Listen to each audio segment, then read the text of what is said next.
Okay. If I say really grumpy, it's because I had to re-record it because it didn't work at all. It didn't record on my microphone whatsoever. It recorded on my terrible laptop microphone. So hi everyone, it's me again. Squish Gang is present. Second dose, vibing. Really low effort makeup look. Just my Tower 28 Bronzino Kaja Bento box. Excuse me. In the bronze, just the dark brown and a little bit of the second one in the middle of the lid. I still talk about makeup and like what looks I'm wearing because this was like a very makeup oriented channel before, but my audience seems to not like that content coming from me, which is fair. So instead I talk about argumentation, but I still want to throw in a little bit of that kind of makeup-y content in there. So I usually have a TikTok about makeup, but today I didn't have time and I'm also really tired because of the vaccine. So getting right into it. Thank you for the support on the channel as well. We've hit 350 subscribers, which is really great because when I started making these videos, I had 28. I want to mention that I made a podcast with my friend Elle, where it's kind of a podcast type episode. I'm just kind of called it that because it's long form and I have this cool little microphone. Yeah, I got this for my birthday, little Yeti nano microphone. Yeah, it's really fun. I really like it. I also want to preface with that my religious beliefs, I identify as atheist, just like the person we're going to talk about today, Jimmy Snow. But I do study religion and theology and Christian rhetoric specifically in my degree very frequently. I think I have not had a single course where I've not had to read sections of the Bible or talk about Christian theologians, at least at some point. So Jimmy Snow has recently gotten into a debacle. I'm going to assume, as we know, because we're Gabbie Hanna gang here, I profit off of her for my narcissistic abuse. So Jimmy Snow, formerly known as Dear Mr.Atheist, is a atheist content creator on the YouTubes. And he started with a kind of question and answer show called Dear Mr.Atheist, where people would call in or email and ask him questions about kind of converting out of Christianity, Mormonism, Judaism, etc. and kind of see how he feels because he was a devout conservative Mormon for a majority of his life. So he would just kind of give advice about how to kind of approach atheism coming out of religion. He eventually kind of progressed into some kind of commentary content where he would specifically target fundamentalist Christian content creators such as Paul and Morgan, Caitlin Bennett, Transformed Wife. He would also talk about cults and his friend Dom, who was really into cult content, he would collab with at times. He also would talk to progressive Christians and newfound atheists. So progressive Christians being God is Gray and newfound atheists that converted similarly to himself, such as Jacqueline Glenn. He has progressed into the Sometimes Show, which is a kind of bootleg version of The Daily Show, where instead of talking about mainstream media content, he talks about internet content. Right now, he is sitting at about 393,000 subscribers, down from 402,000 subscribers that he had like 6 weeks ago. He's been kind of in the same 20,000, sometimes between 375 to 400 since about last year. His recent change from his commentary content to the Sometimes Show has not been the best received, and that's where we are now. So now he gets into this argument with Rachel Oates last year, which a lot of people forgot about. But then Rachel Oates got into an interview where she discussed the fallout with Jimmy Snow, given all of the issues that have recently come up with Gabbie Hanna, and she kind of describes it as a miscommunication. He felt a little bit manipulated because he said that Gabbie had gone to him and was like really upset that I was going to be making another video about her book. And I was like, but she asked me to. Like, and I didn't understand it. And there was like a whole thing. And I think there was just like misunderstanding and miscommunication on like lots of sides. Jimmy Snow, unable to be wrong and unable to believe that he did not communicate clearly, given that he has kind of inflicted his own God complex upon himself as the king of argument, sides with Gabbie Hanna, the person who is projects the most out of anyone I've ever seen by calling everyone narcissistic, abusive bitches while being a R-word apologist, someone who's slanderous, someone who's manipulative, and someone who's incredibly conceited. So Jimmy Snow sides with Gabbie Hanna for whatever reason, and then his subscriber count has like since declined. This is due to the fact that Jimmy Snow's response video was poor. I think she might still think she's telling the truth. So when we talk about lies and things being wrong, lying is something done with intention. And I don't know that she is doing that, though some of the things she says gets close enough to like the exact opposite was true. None of the audience who have done bad things here, no people involved in that, will there be any accountability for. Okay. So yeah, it's literally only accusations. No one going, Jimmy, what's your side of this? This sounds bad. What's your side? There's a lot of people who say, I am so surprised you did this. Not, I'm so surprised they're saying you did this. So what's your side of it? And the reason why you are so surprised is because I didn't do it. And I believe, and this is what this video is about, is because of the style of argument that he has founded his career on. So we're going to start with his punch down method. That's what I referred to as Mika certified, and I coined it. Obviously, punching down is a saying, but I'm saying the punching down rhetoric. So I said it's easy to argue basic fallacies by many that literally advocate against education. This is, for example, someone such as the transformed wife that believes that women should only pursue secondary education at the very highest level, and from that point be homemakers. Are taught from the time they are young that they need to go to college and have a career that makes money, because they are told that this is what provides worth and value in a woman's life. And most of them have not been raised by their mothers. Their mothers have been off at their careers. They can see that their mothers put their time and their energy and their effort into their careers and not to them. And they're raised by the example of their mothers and the screaming at them by culture to not be wives, mothers, and homemakers, but to be career women instead.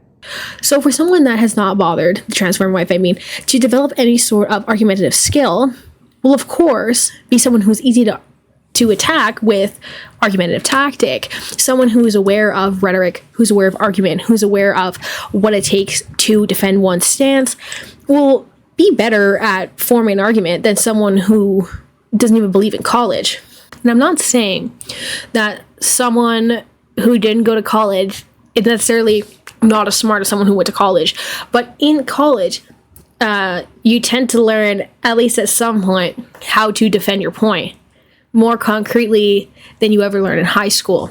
I literally referred to Jimmy Snow as the human embodiment of the scene in Step Brothers where Will Ferrell and John C. Reilly go and beat up a bunch of kids in the park when they have a helicopter.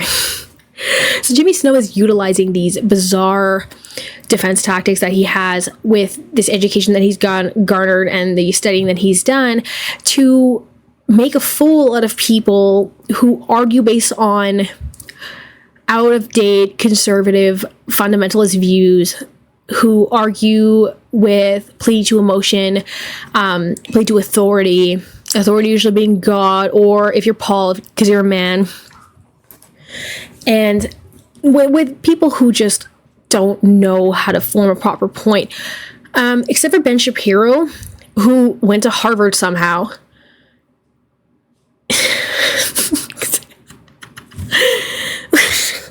Oh my god. I always kind of make jokes that Ben Shapiro getting a Harvard degree makes me wonder if they just give them out sometimes just for fun. I just don't like Ben Shapiro because he doesn't like women. But that's like, I try not to take too many direct stances on this channel like that, just because I don't want to necessarily divide anybody. But Ben Shapiro, like people all like hate on, right? Ben Shapiro, Keemstar, Gabbie Hanna, James Charles, Shane Dawson, Jeffree Star. Yeah, I think that's it. Like people are just like, oh, and Stephen Crowder. So I do want to say that he does tend to waver into similar styles of argument to his opponents, such as Ben Shapiro. Kind of, it's opposite yet the same, and I'll explain. So Ben Shapiro likes to nitpick arguments based on negations, parts that he believes are missing, or he argues through fallacy, usually pretty complex ones actually, or he just kind of picks at a missing aspect, like I said, that he develops on his own, but then he will strawman through that negation that he's formed. That America was never great for anyone who wasn't a white guy. Can we all just agree that Black Lives Matter isn't the opposite of All Lives Matter? Okay, so I love that the first gal gets up and says, can we agree America was never great for anyone who wasn't a white male? No, we can't agree on that at all. As a Jew, with ancestors who are Jews, I can pretty much agree America's the greatest country that God ever created. And by the way, for black people living in today's America, America's the greatest country that God ever created. And even during Jim Crow, America was a much better country for black people than the vast majority of countries around the world, which this woman says, can we just agree that Black Lives Matter doesn't just mean Black Lives Matter, All Lives Matter is not a response to Black Lives Matter?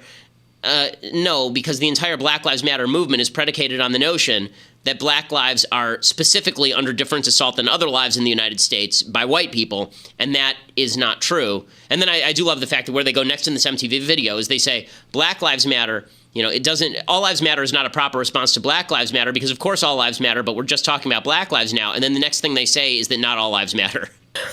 Jimmy Snow, on the other hand, will take extremely basic scientific or research concepts and apply them like they are the be-all end-all of everything, and not take any other answer, and then forms his argument based on that, despite the fact that there are opposing opinions, opposing studies, and opposing ways of life. He argues through a very privileged Western point of view on religion and feminism and how to live life, where a lot of people don't even have these opportunities if they wanted to, and even if they are granted them, might not even take them because they don't want to, and doesn't seem to respect the autonomy of people that don't have a similar mentality to him. Helping you and your future spouse learn as much as you can, be as prepared as you can going into marriage. Okay, here's the other thing that annoys me about this. They've been together for like 12 seconds. Not literally, but I'm trying to remember what the exact timeline was. They got married after like 8 months, and they've been together a couple of years. And they have the audacity to think, without formal education in ways that you can back up with research, that they are, in other words, you could have the perspective of somebody sharing advice that is backed up by research and basically being a communicator of that research. They're coming from the perspective as though their marriage is a success, which I would already say it's not. I gotta tell you, I think submission marriages are failures of marriages. Because he also cherry picks all the time, but pretends that he doesn't with his kind of authority that he's built for himself. A really good example of this that's very clear is the Sometimes Show. So this is the show that I was talking about earlier that was it's kind of a higher production content that is supposed to be like this, like the Daily Show. And the issue with that is people don't like it. People don't like it. If you look, it has half to a third of the views on average of his previous content. And what he'll do is he'll cherry pick the good content, like the good comments, and put them on Twitter and be like, look how successful the Sometimes Show is. You have to watch the Sometimes Show. Give it a chance. You'll love it. It's been like 10, 15 weeks by now. So obviously it's not wearing well with people, and you have to accept. You don't necessarily stop doing it, but you have to accept that it's not well liked and just deal with that on your own grounds. Mix your content up a little bit, because you only did that when your subscribers dipped. Because Gabbie Hanna, you started making some more of your kind of commentary content that you were doing before. So either accept that this medium isn't going to garner you as many subscribers, or mix your content up to the one that garnered a lot of subscribers. Don't pretend that it's just as good as before and just as acceptable as before by cherry picking kiss-ass comments. But then we go back to the Rachel situation, right? Where Rachel is a worthy opponent, someone who doesn't argue through fallacy, someone who argues with kindness and doesn't appeal to an authority or an emotion, doesn't attack his character, someone that he cannot use cruel force against because of her kindness. So instead he chooses hypocrisy. Wakes up, chooses audacity, chooses hypocrisy, girl. Because he says that Rachel's a mean girl while defending Gabbie Hanna. Can we remember Gabbie Hanna for a second? Miss Narcissistic Abusive Bitch Queen. Mrs. like bullies queen, right? Mrs. profiting off of every single scandal queen. Like, we have to, like, but he says that the criticism that Rachel gives out is cruel and mean girlish and not inherently constructive. Well then, and that Gabbie should, that Rachel should apologize for and not put out the review. Okay, delete your channel.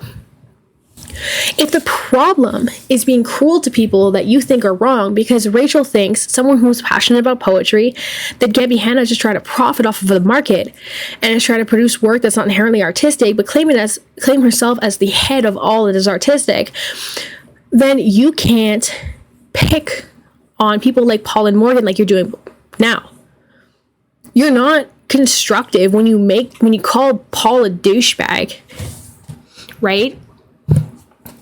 It's pretty mean girl to, you know, bring up like Caitlin Bennett pooping her pants. It's pretty, you know, like, you call people bottoms, you call people idiots, you kind of say that like they're cruel or they're stupid. That's not constructive inherently. It can be added onto something that's constructive, which Rachel's videos were, but you argued against them despite never watching them and never reading poetry. So you need to figure out a side here. You got to pick a struggle. So either you side with Gabbie Hanna, then your whole channel's a fraud, or you believe in adding some sort of like, you know, quips to your criticism, then you apologize to Rachel Oates. Because you also have a tendency to argue in absolutes, right? Because confidence is more believable than fact. This is kind of what happened in the medieval times when rhetoric kind of changed from a law and education-based practice to a stylistic practice. And that is why nowadays it is often considered a stylistic practice, which is why the practice has declined greatly. And you get a couple nerds like me and my homie L that know exactly what it is and knows how to get down with it. So this is why the aspect of conformity exists as well, is that confidence, right? There's a study where people had to pick a length of a line, which one's the longest. Majority of people picked the longest line, but when they tried to bring in other people to try to convince them, tell them that, you know, line C was longer than line B, a lot of people changed their answer because the confidence coming from those other people shifted their viewpoint, right? It wasn't factual because you could see it was empirically obvious that line B was longer than line C. You know, because he makes comments too where he says like secular humanism and like secularism is what finds humanism. It's not. Humanism, if you look back to St. Augustine's Christian theology, is a Christian value and a Christian practice. Just because something that you appreciate comes from a group that you don't like does not mean that it didn't come from them. And that's something that you have to accept. But you don't, because that would denounce your argument that Christians are not inherently good people. And these issues are coming from, I'm still subscribed, I still watch content all the time, and I literally will sit on my couch and be like, no, that's wrong. That's not right. You can't argue like that. You can't say the fact of evolution and attack people on it because it is technically a theory, because flat earth used to be a fact. It used to be called the fact of the flat earth. Science can't have its own certainty, and that's a big practice of scientific rhetoric too, is understanding that you can't have the absolutes like that. Am I saying evolution is fake? No. I'm not saying that at all. Okay, I believe in evolution fully. What I'm saying is that you putting this own authority by throwing the fact on it just kind of makes you sound like a dick. You sound like a dick because everyone knows the theory of evolution. You're putting yourself in your own, like, you are the dominant argumentative God, but you're not. You're flawed, but you don't accept it. Instead, you say, I don't know anything about this, but I'm still going to argue against it. That's what you did to Rachel Oates. Can you imagine if other authors sent a reviewer a book and said, but you should only publish the review if it's positive? Also never happened. If she doesn't want people critiquing her poetry, she should stop selling overpriced, awful poetry. Once again, so at this point, I still haven't seen any, to this day, I haven't seen her poetry reviews. I don't care about poetry, and there's no real reason for me. However, I have now just seen another example of her using what just seems like overly negative language. Might be totally true. It might be completely right. However, that compared with the tweets that I've already seen, it seems to me like this picture in my head that was apparently wrong of what kind of review it would look like. It doesn't, at this point, nothing's telling me that picture in my head is wrong. And from someone who practices rhetoric, that's like the most like triggering thing. It's so frustrating that excuse me, it's so frustrating that people will directly argue against something that they even admit that they don't know anything about. Apologize, suck it up, take the dirt, and move on. Yeah, especially like even from someone who relies on only fundamental and Mormon interpretations of Christianity, despite someone who said they were friends with progressive Christians, but then you move all your interpretations when you argue against people through the fundamentalist Christian lens. So you're taking a argument that is not even that necessarily that common anymore and applying it as the only argument that exists, despite the fact that progressive Christianity is an ever-growing movement, as well as people that are, you know, kind of just don't care, right? People that sit in the middle. So someone who takes generalized authority like that shouldn't be nitpicking on things they don't know about, which is what you did to Rachel Oates. Anyways, you know what? I'm angry because I had to record this twice, and I'm frustrated because men. I'm just kidding. It's not like men, but I do find this like type of confidence in rhetoric and authoritative rhetoric like that kind of more common in men. That's why you get like your Stephen Crowder's, Ben Shapiro's, Paul's of Paul and Morgan, etc. Yeah, so that's my video. That's what I think about Jimmy Snow and the Rachel Oates situation. And let me know what you want to do. Should be a new episode of the podcast type deal on Wednesday. I'm just trying to fit in my own content in the middle. My midterms are done, but I was sick from the vaccine, so that's why we're here. Anyways, have a great day, y'all. Bye. What to wear on your first day of school. So first, you're going to want a fun button down, as well as an appropriate pair of shorts. A sophisticated blazer, in case you get cold. Personally like to belt my blazers to accentuate my waist. I popped on my favorite sneakers, super cute. Moving on to hair. I decided to do a high ponytail to keep the hair out of my face. I added my mask. Don't forget your lunch, your cute school bag. You can carry all of your things, either sunglasses or your normal school glasses. And that's the look. Enjoy your first day of school.